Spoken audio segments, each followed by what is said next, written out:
Yo, Elliot.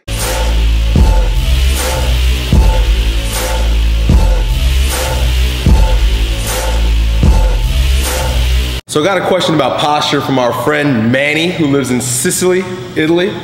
And Manny goes on to describe how he has that kypho-lordotic posture that I've described in other videos. That basically means, and I'm exaggerating here, that he has a big ass because his low back sort of curves in. That's called a lordosis or hyperlordosis. And that also causes, or I don't know if it's chicken or an egg, but there's a situation where his chest caves in. So you know this look, right? It's almost like that gorilla look. Your butt is stuck out and your chest is caved in. So you've got the rounded upper back and the hyperextended low back. He wants to know what to do about that. So the very first thing I would invite you to do is begin using my deep breathing exercises. I'll put an annotation or a link to my video where I show you how to deep breathe using the bioenergetic stool. It's a homemade stool that you'll make with a towel and a bar stool. Very easy to do, very easy to use.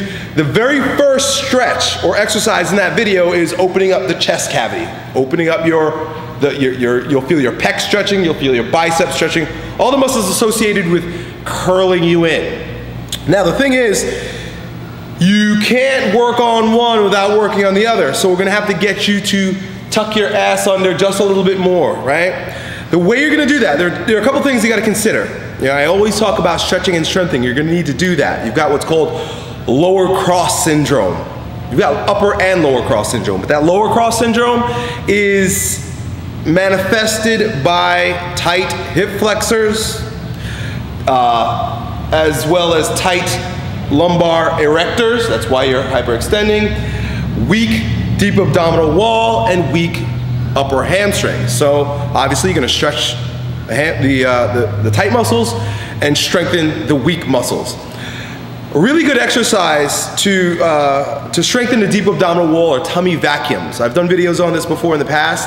Do tummy vacuums where you basically pull your belly in as far as you can and let out all the air. Right? Just keep sucking in, sucking in, sucking in, sucking in. You'll feel your butt to even start to tuck under. If you can maintain an upright torso while doing this, even better. So you're gonna sort of tuck your butt under and breathe all the air out. All the air out. If you slump over a little bit, don't worry about it so much. You're taking care of that with the stretches also. So you're strengthening the deep abdominal wall. You're gonna have to stretch your hip flexors. Just look up some other videos, they're out there. How to stretch the hip flexors, I'm sure I have some on my channel. And then stretching the lumbar erectors, which is as simple as flexing over, you'll feel a stretch in your low back.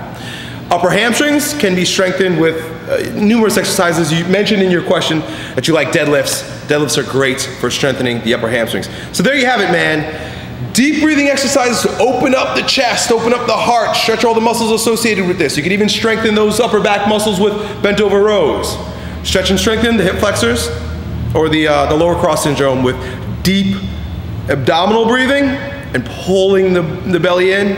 That way you're strengthening the stabilizers of the hip and stretching the hip flexors and lumbar back. So I hope that's helpful for you, dude. Search my channel. I've got a lot of videos about this. Talk to you next time. Yo, Elliot.